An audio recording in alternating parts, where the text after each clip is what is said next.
Greetings, chess friends. Today we're going to talk about a gentleman you've probably heard the name, Nimzowitsch, Aron Nimzowitsch. And certainly the opening has, I would say, exceeded the popularity of the person, as it tends to do in chess. But Nimzowitsch really was an influential thinker, and we're going to see some games, of course, of him playing the opening, which bears his name. Let's just get into a few general high-level ideas about the Nimzo-Indian Defense. That starts really at this moment when black plays the move bishop to b4. A very well-known and highly competitive opening. Both colors have chances. But I just want to touch on some of the basics that the knight and white in general is trying to build this big pawn center with e4 at some point. And by pinning the knight, you don't allow e4. In addition to that, you usually will just take this knight. For example, a move like this, which is not so common, but the structure here is very common. And you're going to give up the bishop for knight, but you give white some double pawns. So that's kind of the general idea. Nimzowitsch was one of the most influential chess authors of his day, and the book My System, again, really was groundbreaking. Some people swear by it, some people are not a fan. I personally thought it was very helpful just to break down the elements of the game, as he calls them. So let's watch and learn from Aron Nimzowitsch, one of the great players of the early 1900s, winning with his classic opening. This game was played in 1930, and his opponent with the white pieces, Bogoljubov, I hope I'm pronouncing that right, of course, but he was one of the world's best players and played in a world championship match against Alekhine twice. But of course, he lost both of those. Let's take a look here. The first game, queen b3. Not a super popular response nowadays, but reasonable. You guard the knight, you threaten the bishop. c5. And I like this approach, letting the capture happen and then just ignoring it. Knight c6. I'll try to go a little quicker because some of the games are longer. We want to see the opening, but of course we want to see the result of the game too.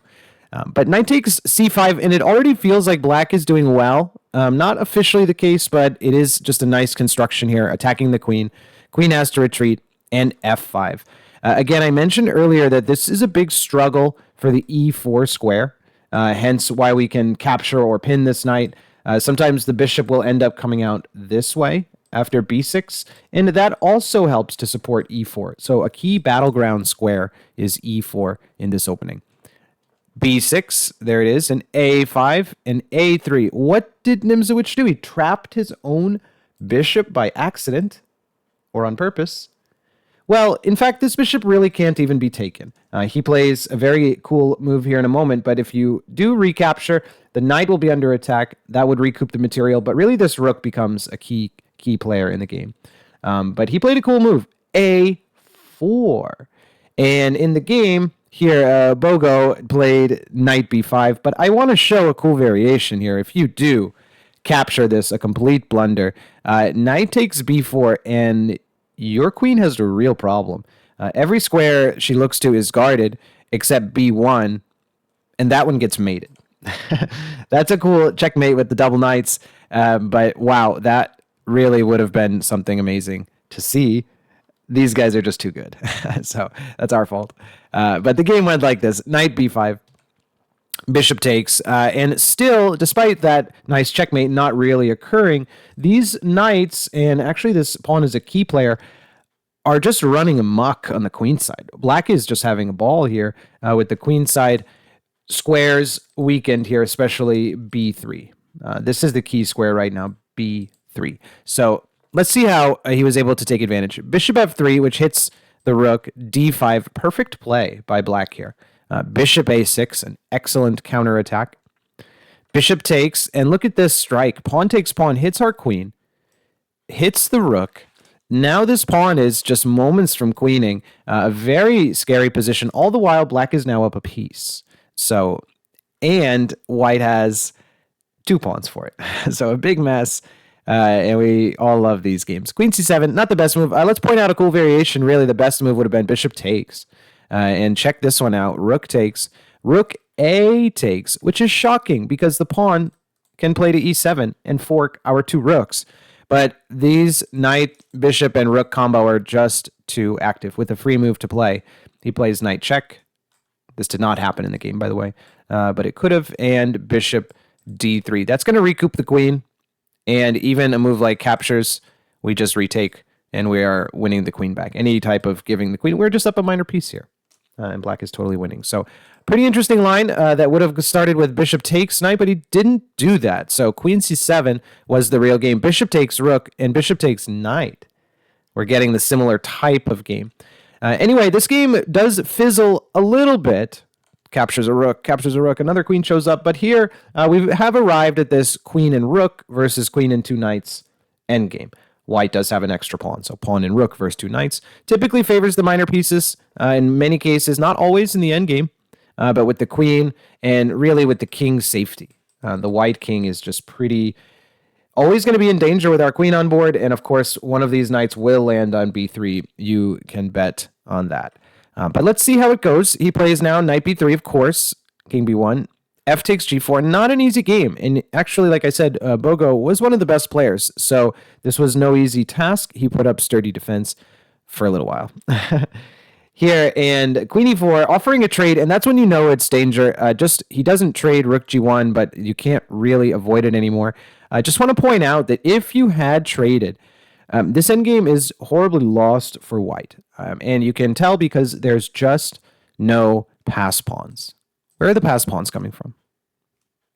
You just can't win. So black will slowly coordinate, maybe use the king, maybe not even. This pawn is weak, and probably this g pawn will be the winner. So trading queens was really out. You can't do much. He played rook g1, knight d2, and queen d5. And another nice move. Notice queen cannot take that. It looks like it's free, but again, this knight replaces its counterpart on b3, and that's a fork. In the game, he played queen h7, which looks scary, but now your king is left way too alone. Knight d e4, these knights just bouncing around, and actually the black king is safer than it might appear at first. King f7, king b1, obviously realizing the intense attack that's coming, and queen d3 here, white resigns. It's checkmate coming either way. If you come back this way, that's mate in one, knight b3. If you do try to hide here, let's say knight b3, knight c3, again, the coordination, thank you to this pawn, which has been a really big player in the game, and queen c2 would be checkmate. So some cool finishes there, and a really nice technical game by Nimzowitsch. Next game here, Nimzowitsch, and this one probably is even my favorite of the day. This one really has some nice tactical detail, let's say. All right, let's see here. Bishop takes knight. That is your bishop's job. You don't want to be hardly ever moving it or retreating it. This bishop's job, take the knight, and that's the opening we've chosen, let's say. So d6. And black always has this nice structure. So you can kind of gravitate towards that if you're the type of player that likes nice structure. Meanwhile, white has those double pawns forever. E5 and e4. That move really kind of cements the structure. Notice now all the pawns around it aren't moving. I love the next move, queen d7, exclamation point, engine's best move. Pretty amazing for the players back then to gravitate towards that move, which looks out of place. Really, the point is the bishop isn't going out this way. It's just not. It's going to go out this way, and that means the queen is fine there. In addition to that, here a note from the annotations says, black is playing for more than a draw. A difficult and complicated maneuver is initiated with this line. We'll see what that is. H3, this move kind of weakens the G6 square. Knight E7, Queen E1, H5. And the note says this starts the process of tying white up, essentially restricting the pawn move to G4. And here, a few maneuvers, and our pieces are all well placed here. Even our queen, which went to H7, a little funny, but I think it was just to make way for the knight. So, G3, A5. This seems like a very prophylactic game. He's really kind of taken over the queen side, but the king side is where the real collision is about to happen. Knight H6. Bishop d7, biding his time. King h8. Notice here a detail that is obvious to strong players. White can't do anything. So white has no pawn breaks. Notice these pawns all are just immobile. No pawn breaks. Certainly you don't want to play g4. Meanwhile, black is a pawn break, and it might not be easy to tell until the next move. Rook g8. A sly move, but making his intentions clear. Wouldn't white love to get a bishop on this diagonal, but you could never do it. You can never do it. This isn't the way. You know this pawn is moving. Next move, it finally comes, g5. I love how he got everything really ready. Set the table. This attack is coming with these pawns leading the charge, but we have bishop, knight, queen, rook. That's a serious attack. That's a lot of pieces. And knight f1.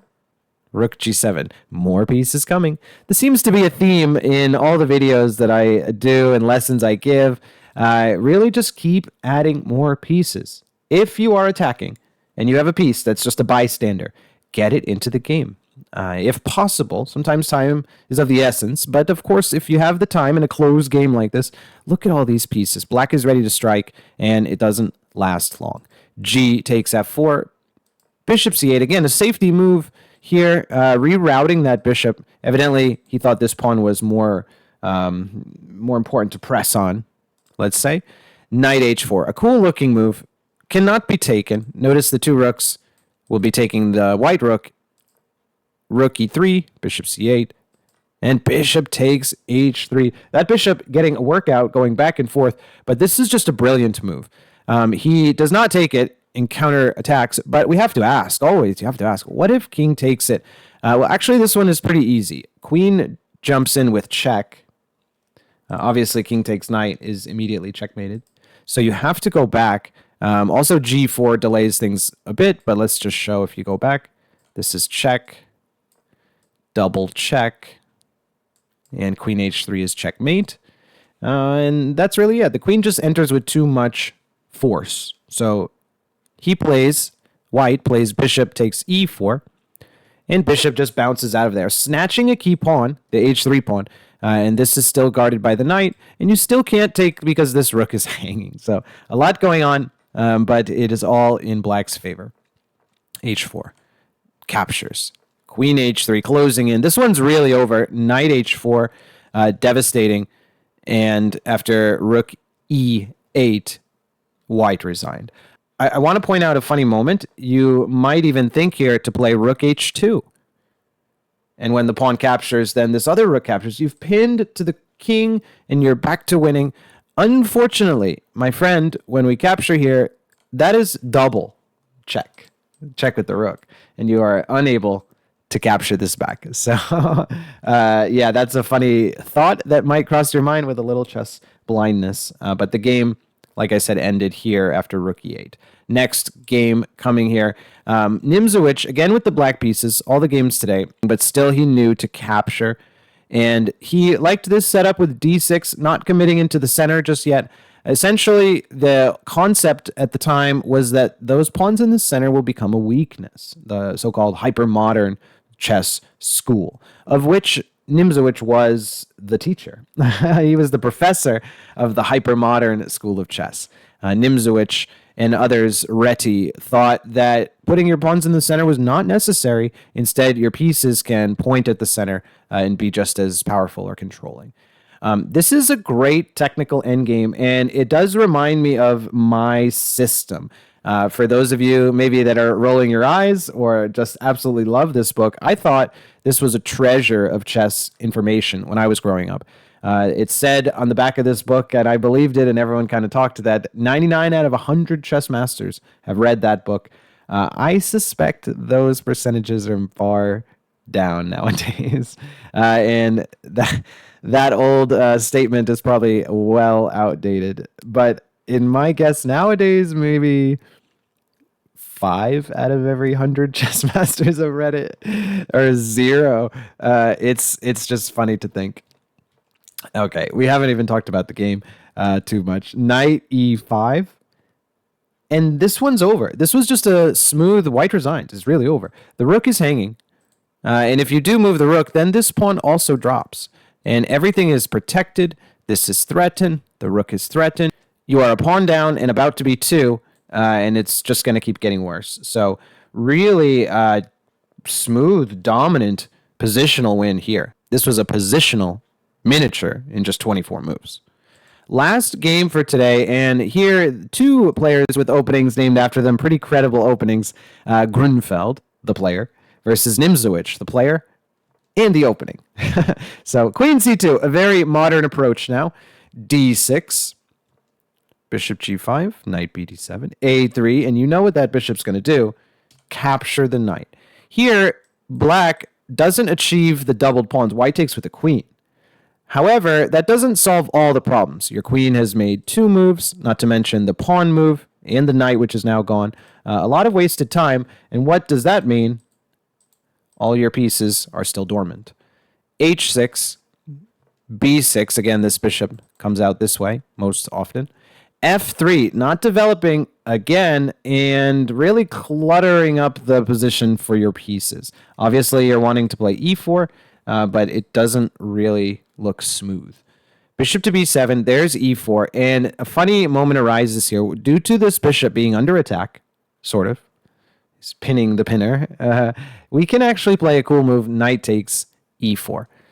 Computer doesn't love this move, but it's definitely a classic tactic to be aware of. Bishop takes our queen, knight takes their queen. Remember, we snatched a pawn here. Bishop h4, engine giving here, bishop h4, maybe even take on c7 as possible. But bishop h4, knight a4. And in that mess, remember, black snatched this e4 pawn right out from under him. So white is down a pawn now. Nimzowitsch winning. But an interesting moment. After b3, wait a minute. This knight on the rim is grim, is trapped. If you come back, still nowhere to go. You can't move anywhere, and all we have to do is attack you, perhaps with the king. So the knight is trapped. He plays c5. You don't want to take that and let the knight jump back. So he takes the knight and takes. Now we're talking. This is an interesting position because white is up a piece, bishop ahead. Black has for that two pawns, but these pawns are also very, very weak. Again, the pieces are sleeping. Very interesting, dynamic game with a lot going on. Let's pick it up here. e5, knight c5, captures. That's three pawns for the piece. Even though ours are doubled now, we have three pawns for the bishop. We don't want to trade. Bishop a6, bishop c4. We have four pawns for the bishop, and black has all of their pawns. Black has all 8 pawns still. a4, we're keeping all 8 pawns, he says. d5, we're keeping those pawns. f6, and look at this nice link here. Sturdy, compact pawn structure. Black is doing well all of a sudden. Bishop takes e2. King f7. Some precision is still needed, but really black has a good chance to win this one, and very hard practical game to hold as a human player with the extra piece, these pawns barreling down the board. Look at this, very scary. Rook e6, trying to get behind them. Rook e8, we'll trade that rook if it leaves our rook active. King f1, h5. A really interesting move there, h5, which the engine quite likes. h3, h4. Nimzowitsch really loved this concept, one pawn holding two in place, and the weak square that's created here. This was a nice idea that he really mastered. King back to g1. White is close to Zugzwang, and although this game goes on a little while, I don't know if the result was ever in doubt anymore. e3 check, d2, and d4. We actually advanced these pawns all the way. If you remember, they were here, and each one of them got to advance to here. So a good progress being made, but still white is kicking here, and the game is quite a mess. The rook is pinning us, but here it is, knight f4. And it's actually, notice there's a pin here, and the bishop and rook are taking this pawn, but actually it's our king that wins this game. The activity of the king, and this pawn as a little assist in this one. Capture, capture, capture, capture. All of our beautiful pawns disappeared, and a new pawn, the h pawn, is really going to complete the job. So this bishop can come over and sacrifice, but that will leave black completely winning. An amazing game, really a fun one, back and forth, 3 pawns for the piece. Grunfeld and Nimzowitsch, both innovative players, obviously creating and perfecting some openings. But I think this, again, I love the history of chess and where things come from. A top opening today has its roots roughly 100 years ago. All these games were played in the 20s and 30s. So hope that was educational and fun for everybody. Keep watching the channel for some more great chess content. Thanks again.